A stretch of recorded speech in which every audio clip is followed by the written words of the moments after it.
Astro సిండికేట్లో మీ personal and business promotions కోసం కింది నెంబర్కు కాంటాక్ట్ చేయండి.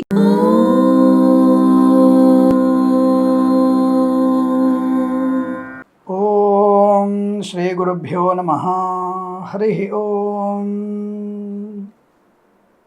లక్ష్మీం క్షీరసముద్రరాజతనయాం శ్రీరంగదామేశ్వరీం దాసీభూత సమస్తదేవవనితాం లోకైకదీపాంకురాం శ్రీమన్మందకటాక్షలబ్ధైభవద్బ్రహ్మేంద్రగంగాధరాం త్వాం త్రైలోక్యకుటుంబినీం సరసిజాం వందే ముకుందప్రియాం. అందరికీ నమస్కారం. మాస ఫలితాలు జూన్ నెల 12 రాశుల వారికి ఎలా ఉండబోతుంది? ప్రతి మాసంలో మనొక మంచి మాట చెప్పుకుంటున్నాం. ఈ మాసంలో 2 మంచి మాటలు చెప్పుకుందాం. అసలు విషయం 3 నిమిషాలే ఉంది, ఉపన్యాసం ఎక్కువ ఉంది అనేటువంటి వ్యక్తులకి మరొకసారి మనవి. ఒక మంచి మాట వినదగునెవ్వరు చెప్పిన వినినంతన వేగిర పడకన్ అన్నటువంటి పద్యాన్ని పదే పదే గుర్తు తెచ్చుకోండి. ఎందుకంటే జ్యోతిషం సూచకం శాస్త్రం. ప్రతిరోజు పని చేస్తూనే ఉంటాం, ప్రతిరోజు మనం సుఖాన్ని అనుభవిస్తూనే ఉంటాం, ప్రతిరోజు మనం ఖర్చులు పెడుతూనే ఉంటాం.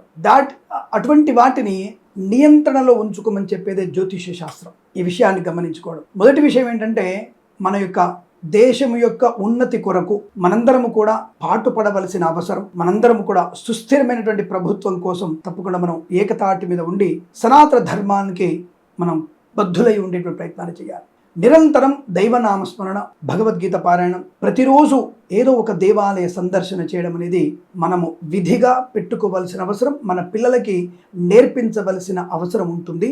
అది తప్పక మీరు ఫాలో అవ్వాల్సిందే, దానికి ప్రత్యామ్నాయం లేదు. ఇక రెండవది, మనం ప్రతివారం చెప్పుకునేటువంటి షేర్ మార్కెట్ గురించి ఏదో సెబీ వాళ్ళ పర్మిషన్ కావాలి, మనమేమి లోతుగా వెళ్ళి ఇగో ఈ షేర్స్ మాత్రమే ఈ టైంలో వృద్ధి పొందుకుంటాయని చెప్పేటువంటి ప్రయత్నం చేయడం లేదు. చాలాసార్లు చెప్పాను. ఇప్పుడు సపోజ్ విప్రో అనేటువంటి సంస్థ ఏదైనా ఉంది, అది వి అక్షరంతో మొదలవుతుంది, అది రోహిణి నక్షత్రం వృషభ రాశిలో వెళ్తుంది. ఈ వృషభ రాశి వారికి ఆ వృషభ రాశి ఆ రోజు ఆ వారం ఉన్నటువంటి ఫలితాన్ని, ఆ షేర్లు వృద్ధి పొందుకుంటాయా లేదన్న విషయాన్ని నేను గమనించి నామ నక్షత్ర ప్రధానంగా చెప్పేటువంటి ప్రయత్నం చేస్తున్నా. జాతకాలు వదిలిపెట్టి షేర్ మీద పడ్డారన్నటువంటి కొంతమంది మాటలు మాట్లాడుతుంటారు. బాగా గుర్తుపెట్టుకోండి, ప్రపంచంలో ప్రతి అణువణువు, ప్రతి వస్తువు, ప్రతి వ్యక్తి, ప్రతి జంతువు, ప్రతి పుస్తకము, ప్రతి ఒక్క ఎలక్ట్రానిక్స్, ఎలక్ట్రికల్ లాంటి వాటి మీద కూడా జ్యోతిష్య ప్రభావం అనేది ఖచ్చితంగా ఉంటుంది. వాటిని అనుసరించుకొని జ్యోతిష్య ఫలితాలు చెప్పవచ్చును. ప్రతి విషయం గురించి జ్యోతిష్యము స్పృశించినటువంటి వస్తువు కానీ, వ్యక్తి కానీ, వృక్షము కానీ, పంచభూతాలు కానీ లేవన్న విషయాన్ని గుర్తించండి. కాబట్టి ప్రతి ఒక్క విషయం గురించి మనం చెప్పగలిగే అవకాశం ఉంటుంది. ఇది నేను ఈ వారం చెప్పాలనుకున్న మాట. మరొక మాట, తల్లిదండ్రులను మాత్రమే సేవించండి, తల్లిదండ్రుల మాట మాత్రమే వినండి.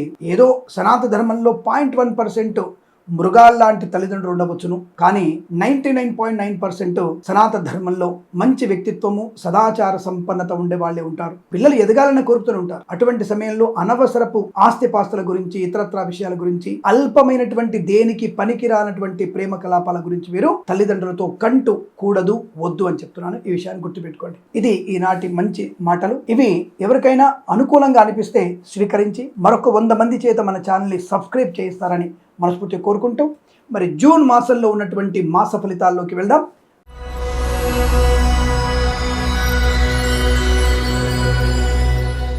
సింహరాశి వారి ఫలితాలు ఎలా ఉన్నాయి? 1-2 వారాల్లో యావరేజ్గా ఉంటూ, 3వ వారం అద్భుతంగా ఉంటూ, 4వ వారం మళ్ళీ యావరేజ్గా ఉంది. ఇక్కడ మీరు 3వ వారంలో ఎటువంటి దుస్సాహసమైనటువంటి ప్రయత్నం చేయవచ్చు. ఎందుకంటే పెద్దల ఆశీర్వచనము, భగవంతుడి కృపాకటాక్షాలు, మీ యొక్క ఆత్మస్థైర్యము, చైతన్య స్థితి, ఒక మంచి దాని సిక్స్త్ సెన్స్ బాగా పనిచేయడం, దూరదృష్టి బాగా ఉండడం వల్ల మీకు ప్రయోజనాన్ని పొందుకునే అవకాశాలు ఉంటాయి. కానీ 1, 2, 4 వారాల్లో కాస్త ఎమరుపాటుగా ఉండాలి, పెద్దవాళ్ళు చెప్పిన మాట వినాలి. 3వ వారంలో మీరు share market, speculation, communities, crypto currency, bitcoins, లాటరీలు, జూదము, ఆర్థిక విషయాలు వెసులుబాటు, కోర్టు వివాదాలు సమసిపోవడం, ఆనందమే జీవనం, కొత్త వస్తువులు కొనుగోలు చేయడం, కొత్త వ్యక్తులతో పరిచయము, నూతన వ్యాపార వృద్ధి, భాగస్వామి వ్యాపారంతో కలిసి రావడం, ఇంట్లో ఏదైనా వేడుకలు జరగడం, ఆ వేడుకల సంబంధ నిర్ణయాలు తీసుకోవడం, లాంటివన్నీ 3వ వారంలో బాగున్నాయి. 1, 2, 4 వారాల్లో కాస్త బద్ధకం, నీరసం, లేనిపోని వ్యక్తులతో కుటుంబ రహస్యాలు చెప్పడం, వాటి వల్ల అవతలి వాళ్ళ ముందు కాస్త బలహీనులు అవుతారు. జాగ్రత్త. ఈ 1-2 వారాల్లోనే మీరు తీసుకునే నిర్ణయాలు జాగ్రత్తగా ఉండాలి. ఆర్థిక విషయాలు కానీ, ఆస్తిపాస్తులు కొనుగోలు చేసే విషయాలు కానీ, కోర్టు విషయాలు కానీ, కొద్దిగా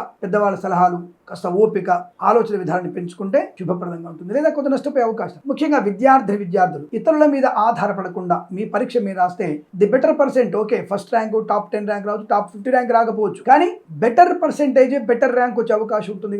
ఆలోచించండి. కాబట్టి అనవసరం ఇతరుల మీద ఆధారపడకండి. ప్రభుత్వ ఉద్యోగస్తులు కూడా ఒత్తిడి ఎక్కువగా ఎదుర్కోవాల్సిన అవసరం వస్తుంది. ప్రైవేట్ సంస్థలో పనిచేసేవారు ఉద్యోగం బెంచ్ మీదకి మారుతున్నటువంటి కంగారక్కర్లేదు. మొదటి 2 వారాల్లో బెంచ్ మీదకి మారినా 3వ వారంలో మళ్ళీ మిమ్మల్ని పిలిచి ప్రాజెక్టు తీసుకుంటారు. ఎందుకంటే మీ అవసరం వాళ్ళకు ఉంది. దాని గురించి బెంబేలెత్తిపోయి అయ్యో బెంచ్ మీదకి వచ్చేసింది, ఎప్పుడు ఫైర్ అంటాడేమో అని కంగారు పడాల్సిన అవసరం లేదు. విదేశాల్లో ఉన్న వారు కంగారు పడతారు. ఎక్కడ స్వామి జూన్ నాకు 24కో జూన్ 30కో నాకు వీసా అయిపోతుంది, నాకు ఉద్యోగం లేదు, మీరేమో 2 వారాలు ఉద్యోగం రాదంటున్నారు, 3వ వారం వస్తే రాకపోతే నా పరిస్థితి ఏమిటి, 4వ వారం కూడా యావరేజ్ అంటున్నారు. కంగారు అక్కర్లేదు. మొదటి 2 వారాలు మీరు నిక్కచ్చిగా లక్ష్మీ నృసింహస్వామి ధ్యానం, సుబ్రహ్మణ్య స్వామి ఆరాధన, దుర్గాదేవి అష్టోత్తరం, భగవద్గీత పారాయణ ఇవన్నీ చేస్తారా స్వామి? సాధ్యం అవుతుందా?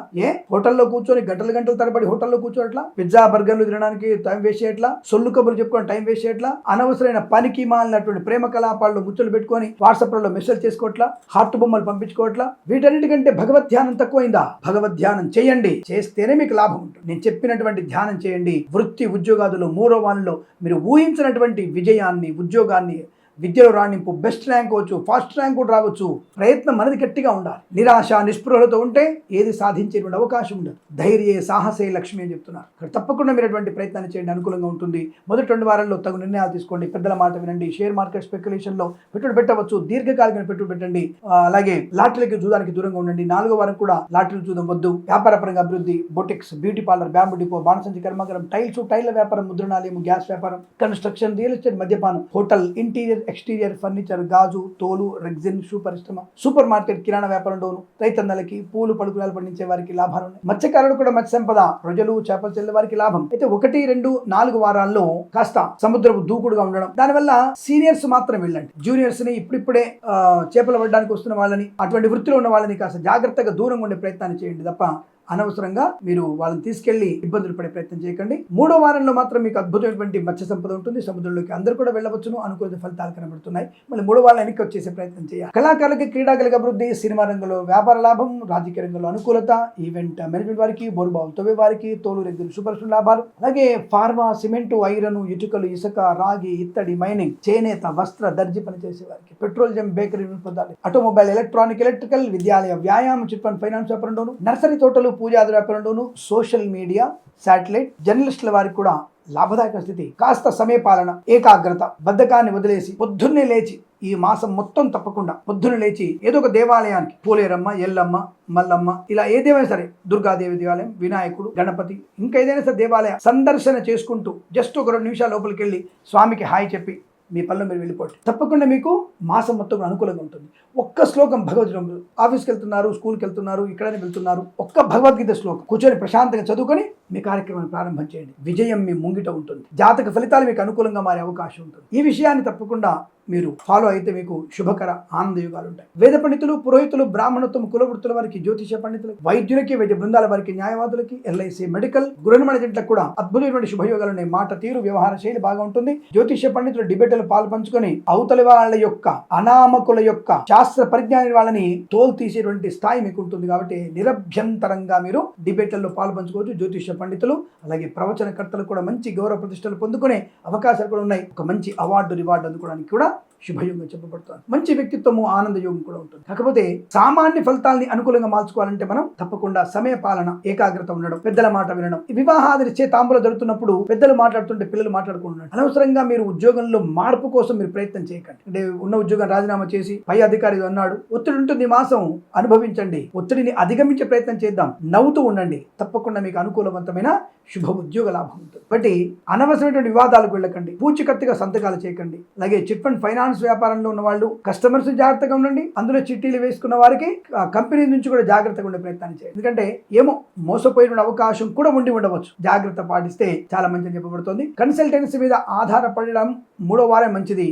మిగిలిన వారాల్లో కన్సల్టెన్సీ మీద ఆధారపడకూడదు. విదేశాలను కూడా 3వ వారం పెట్టుకోండి, చాలా మంచిది. వీసా సంబంధ ఇంటర్వ్యూలు కూడా 3వ వారంలో పెట్టుకోండి, మంచిది. ఆస్తి పంపకాలు ఆ రోజు పెట్టుకోండి, 3వ వారంలో పెట్టుకోండి. లాభము, కోర్టు వివాదాలు కూడా అనుకూలంగా ఉంటాయి. తప్పకుండా మంచి గడిలు ఉన్నప్పుడు మంచి పనులు ప్రారంభం చేస్తే శుభము, ఆనందాన్ని కలిగిస్తుంది. కాబట్టి విహారయాత్రలు, వినోదయాత్రలు ఈ మాసంలో వద్దు. విదేశానం తప్పకుండా ఉద్యోగ రీత్యా, విద్యా రీత్యా వెళ్ళాలనుకుంటే తప్పకుండా హనుమాన్ చాలీసా పారాయణ చేసుకొని, జన్మ జాతకాన్ని పరిశీలింపజేసుకొని, దాని పరిహారాలు చేసుకొని మీరు విదేశాలు వెళ్లే ప్రయత్నం చేయండి, అనుకూలంగా ఉంటుంది. ఏదేమైనా ఈ మాసం కూడా మీకు వృత్తి, ఉద్యోగ, ఆత్మస్థైర్య, కుటుంబ సౌఖ్యం, సోదర మైత్రి, మాతృ సౌఖ్యము, వాహన యోగము, అలాగే మంచి ఆలోచనలు, దైవ సంకల్పం నెరవేరడం, శత్రునాశనం, మిత్రలాభాన్ని పొందుకోవడం, వైవాహిక జీవనానందం, సత్సంతాన ప్రాప్తి పొందుకోవడం లాంటివి కూడా ఉన్నాయి. శుభయోగం కూడా కనబడుతుంది. కాబట్టి జాగ్రత్తగా ఉంటే ప్రయత్నం చేస్తే మీకు శుభప్రద ఆనంద యోగాల పరంపర ఈ మాసం ప్రతి మాసం కూడా కొనసాగుతుంది తెలియజేసుకుంటూ సర్వే జన సుఖినో భవంతు. ప్రేమతో మీ కిరణ్ శర్మ.